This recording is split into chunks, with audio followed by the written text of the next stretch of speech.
Some days I want pizza for lunch, but I don't want to pay for delivery and I don't want frozen. On those days, I make my own. The trick to making a good homemade pizza is making a good crust. Today, I'm going to show you how.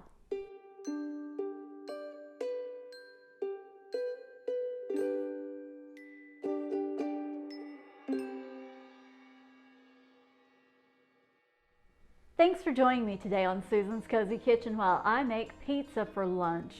The first thing I need for my pizza is warm water. I'm checking it with my instant read thermometer to make sure it's not too hot or too cold. And when you're using your instant read thermometer, make sure you have it in the water but not touching the bottom or the sides because that could change your reading.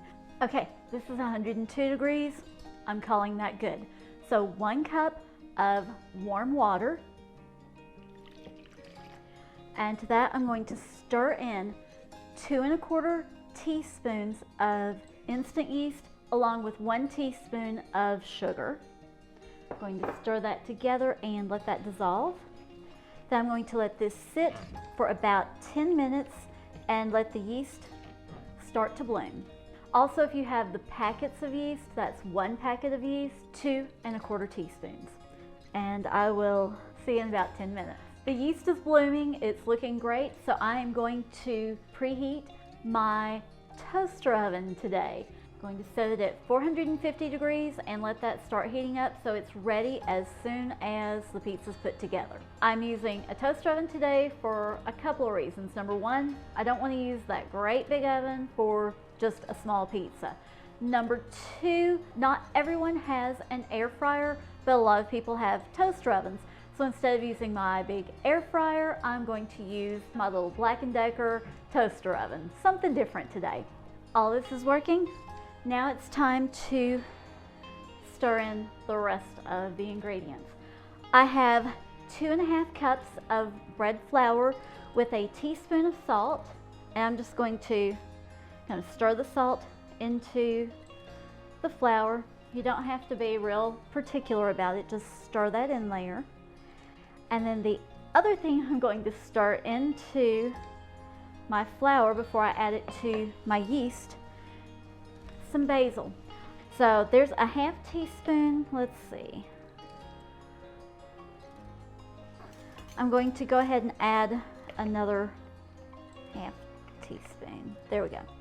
So 2 1/2 cups of flour, salt, basil, and 2 tablespoons of olive oil. Just pour that in there, and then I'm going to mix it all together. And you just mix it with a spoon, as you can see. I guess you could do it in your stand mixer. This is such a quick, easy thing to make that I don't really bother. And I'm just trying to get those last little pieces of flour and everything all mixed on there. Okay, it's all mixed. And now I'm going to cover it and I'm going to let it rest for 5 minutes. Okay, it's been 5 minutes. Let me tell you what I did while this was resting. I melted 2 tablespoons of salted butter, and I'm going to add some garlic powder to that. Probably close to a teaspoon because I want this to be very garlicky. There's our garlic sauce. Now, I have a 12-inch pizza pan. I use it a lot, so it's not bright and shiny anymore. And when you spray it with oil, it bakes on after a while. So yeah, it's not the prettiest, but hey, it works. All right, so I'm going to spray it with some oil that I have in this. It's not an aerosol, so spray that on. Get a little bit of the oil on my hands. Work it on my pan. Work it all the way to the edges. It's going to be a little sticky, so you definitely want to have some oil on your hands so it doesn't stick too much. And what I like to do when I do this, you see I'm pushing it up to the edge and I'm making a nice crust around the edge so that there's something there, you know, just like when you get it from a pizza place, you know how you've got the crust around the edge that's thicker, it's puffier, and then you've got the indentation there where all of your toppings are. That's what I'm doing. Just keep working it. I like to make it a little thinner in the middle and crusty around the edges. This is what the garlic butter is for. Give it a nice little stir together.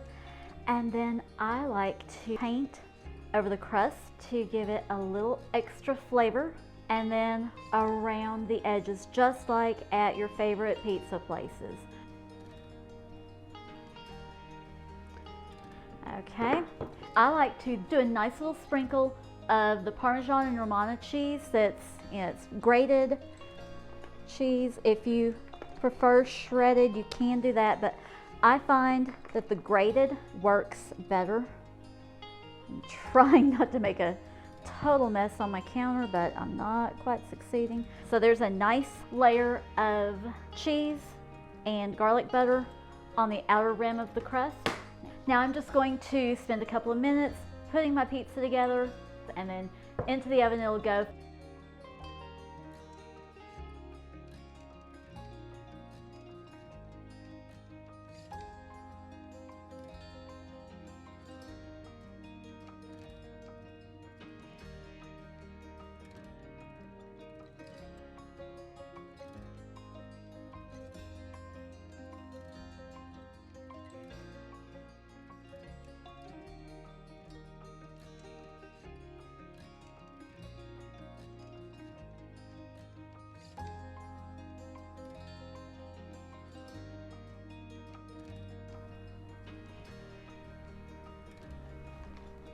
I think that's pretty.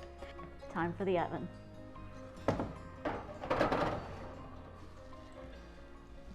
I'll let that cook about 18 to 20 minutes, and then it'll be time for lunch.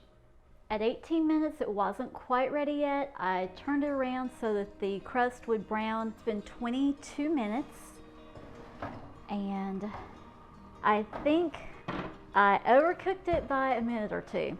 The cheese is a little browner than I would like, but the crust looks fantastic.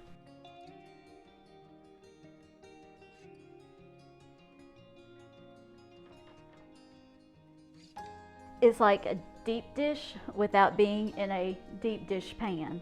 It's a nice thick crust. It's risen very beautifully.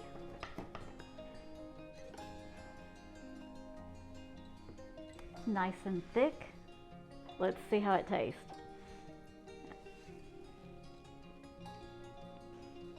It's got a nice delicate flavor. A lot of times you get a pizza and you eat the toppings up to the edge of the crust and then you leave that because there's just nothing there. It doesn't taste that great. A little bit of marinara sauce, dip it. Absolutely fantastic.